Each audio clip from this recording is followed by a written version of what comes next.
Alright guys, so in this tutorial I'm going to show you an easy way to solve this LeetCode problem number 238, product of an array except self, and we are going to be using the famous aggregate method. So this method is actually applied to reduce the time complexity of a problem from order of n squared to order of n. So how does it really work? We are going to be seeing how it works in this video.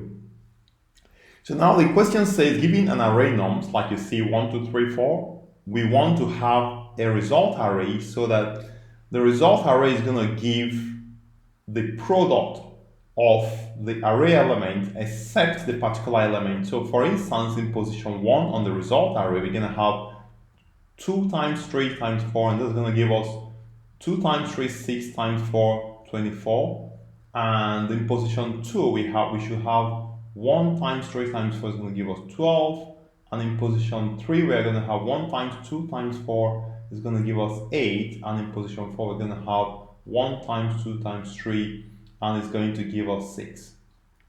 If you think about it, an easy way to solve it might actually be to use brute force. So basically, you simply say 1. If I is equal to I starts from 1 and j starts from 2, 3, 4. So once I and j is not the same, then you simply continue multiplying, and that's going to give us order of n squared.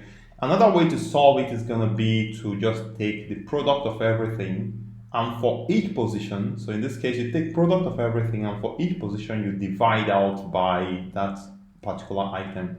So for instance, if you want to get the item in number 1, you simply say the total product here is 1 times 2 times 3 times 4. That's going to give us 24. It's 24 over 1, 24. And in the second case, 24 over 2 is going to give us 12, 24 over 3, 8. But there is a caveat there. They say you should not use the division operator. So if you go to the question, it says without using the division operator. So that's the range they actually threw into the broth. So how do we solve it? Let's now see how the aggregate pattern works. I think it's quite an intuitive, interesting pattern to learn. So basically the aggregate pattern says that at each point you are going to actually take the aggregate up to that point, and you are going to do it in a forward and a backward pass. And then for each item, we are going to take the prefix and the postfix and multiply it together. Now this is a mouthful. Let me explain it. So in this case, we should have in the forward pass, let's say forward pass, you are going to build up the prefix. So what's the prefix? The prefix is aggregate array for the cumulated product up to that point. So the prefix array is going to give us, in this case, we're going to call it prefix. It's going to give us something like this. So let me draw this to be straight. It's going to give us, let's say, in case of 1, we have 1. In position 2, we have 1 times 2, we have 2. In position 3, we have 1 times 2 times 3, it's going to be 6. And in position 4, we have 1 times 2 times 3 times 4, and it's going to be 24. I think that should be. So this is going to be the prefix for the forward pass. So we are keeping the product aggregate at each point. Now we're going to see how this is going to help us. So now what we are trying to do in the backward pass, we are going to do the same thing. So in this case, we are going to get the postfix. The postfix array is going to be, from the backwards pass, we're going to have 4. Actually, we are going to actually arrange it in the same way. So it's going to be here to be 4. 4 times 3 is going to be 12. And 12 times 2 is going to be 24. And 24 times 1 is 24. Okay, so there is a postfix array, and there is a prefix array, and there is a postfix array. Now, what do we do with this? The intuition behind this is that for every point, the product of the array except that point is the aggregate from the prefix times the aggregate at the postfix of that element, right?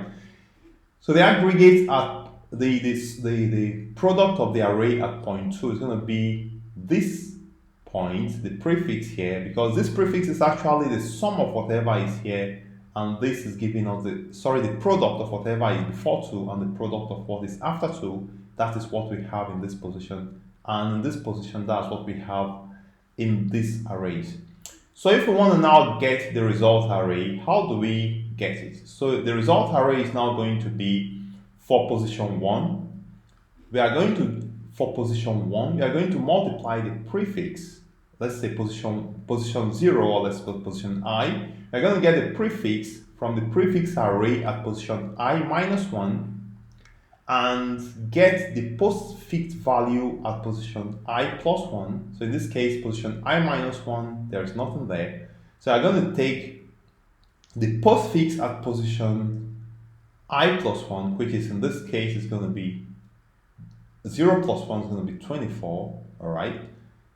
So if we move to position towards this, we are going to take the prefix at position I minus 1, in this case I is equal to 1 here, so we're going to take here 1 here at position 0 times position I plus 1 and the postfix, which is 12, so it's going to be 1 times 12 is going to give us 12. So I'm sure you can do for the remaining one. So let's see how the code is. The code is quite easy, so simply build up the two arrays and use it to build up your result set. Okay, so let's go write the code now and let's see. It's going to be really interesting and intuitive. So you're going to be using Java, and let's initialize three arrays: the prefix, the postfix, and the product. So I'm going to initialize three arrays. So in this case, we have prefix is equal to new int, and the size of this array for sure is going to be the size of the original array. So it's going to be nums times nums.length, and we're going to do the same thing to create the postfix as well as the product. So I'm going to just copy this and paste this here twice, and let me just arrange it up a bit. And yeah, so this is a prefix, this is a postfix, and this is the result. All right, so what do we now do? So the first step, so I'm going to put a comment here that says calculate, or let's say build the prefix array, and the next one is going to be build the postfix array, and finally we are going to build the results array. So in this case, you're going to be doing three different loops, and it's going to be, each of them is going to be order of n time, and of course combined together it's going to be order of 3n, which is the same as order of n. So I'm going to say for I, so I'm going to keep the aggregate for the prefix. So let me say prefix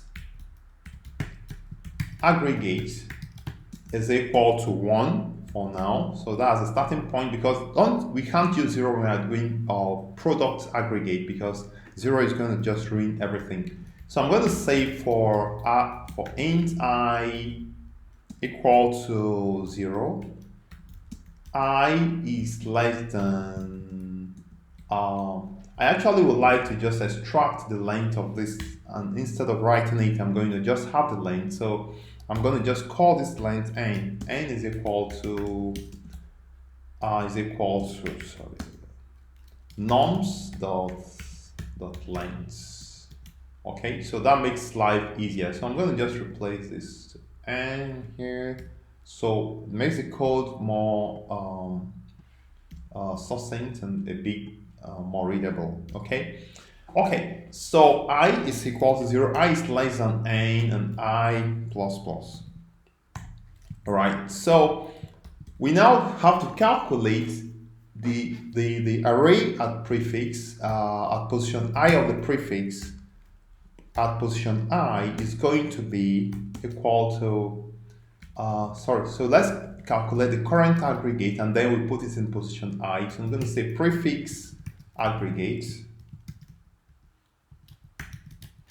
is going to be going to be plus is equal to, times is equal to, so we're going to multiply by the item at that position, so it's going to be nums I, okay?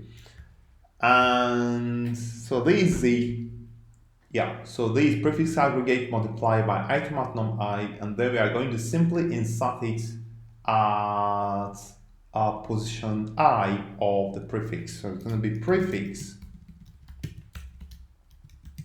for position I is now going to be prefix, the aggregate for that position, okay? Perfect. So this is what we have now, and this is it. We've built up our prefix array. So you can simply, literally copy this and paste for the postfix array, and we're also going to build it up. So I'm going to say command C for copy, and I'm going to paste it here. And now we have the postfix. Okay, so postfix aggregate here is exactly the same thing, but we have to be doing this time, we are going to be doing it backwards. So permit me to just complete correcting the type. Okay, so postfix aggregate. Okay, so now we are going to be doing it backwards. So for I is equal to n minus 1, for I is equal to n minus 1, and I is greater than 0, is greater than or equal to 0. In this case, I am. So we've used I before, so I would like to use j this time. J is equal to n minus 1, j is greater than or equal to 0, and we should have j plus plus. Okay, and so we have postfix at position j is calculated right here. Okay, so at this point we now have to build our result array by also doing an iteration as well, and in this case we are going to be using the item at, so let's just start writing the code. So I'm going to say for k equal to 0, k is less than n, k is equal to 0, k is less than n, k plus plus.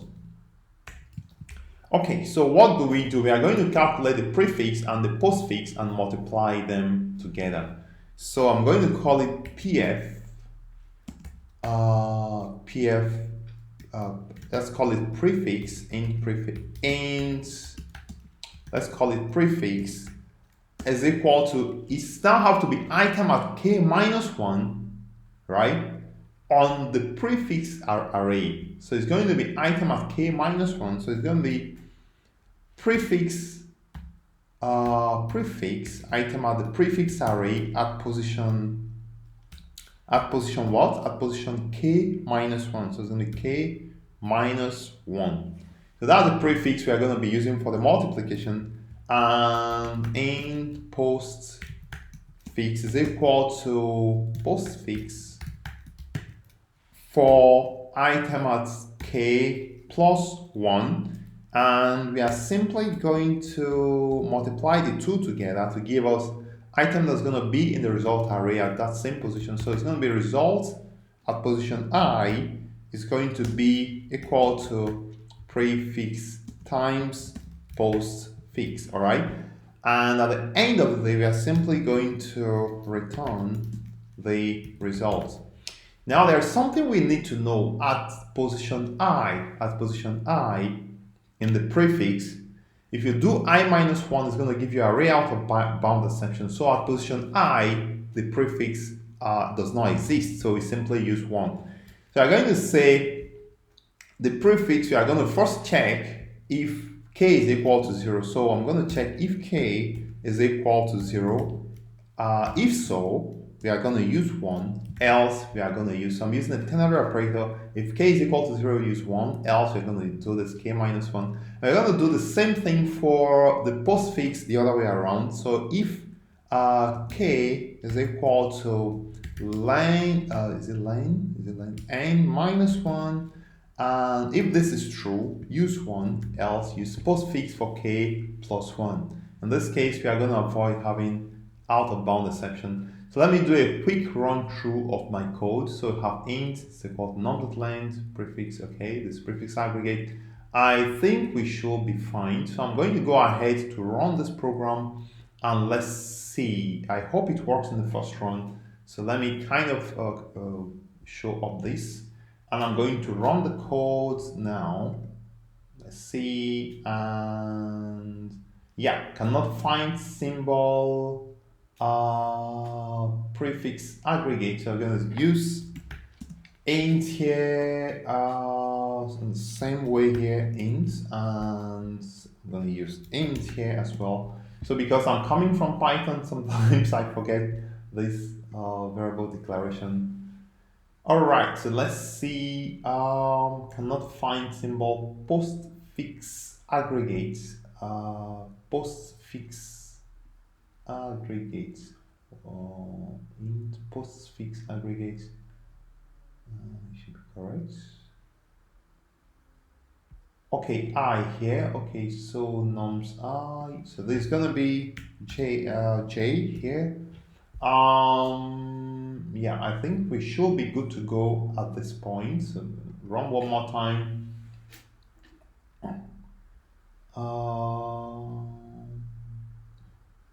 Find symbol I, K here. Yeah.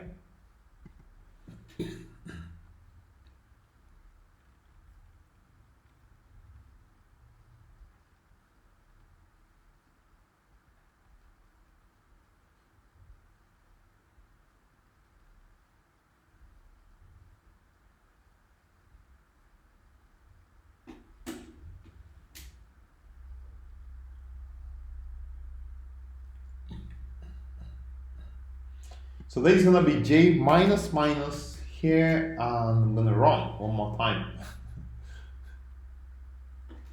And finally, we have it. So we have accepted, and let's now submit to see the performance of this algorithm here. And you can see 1 millisecond, I think, is faster than 100% of Java submissions. Actually, this code is actually the best code in terms of runtime submitted on LeetCode so far.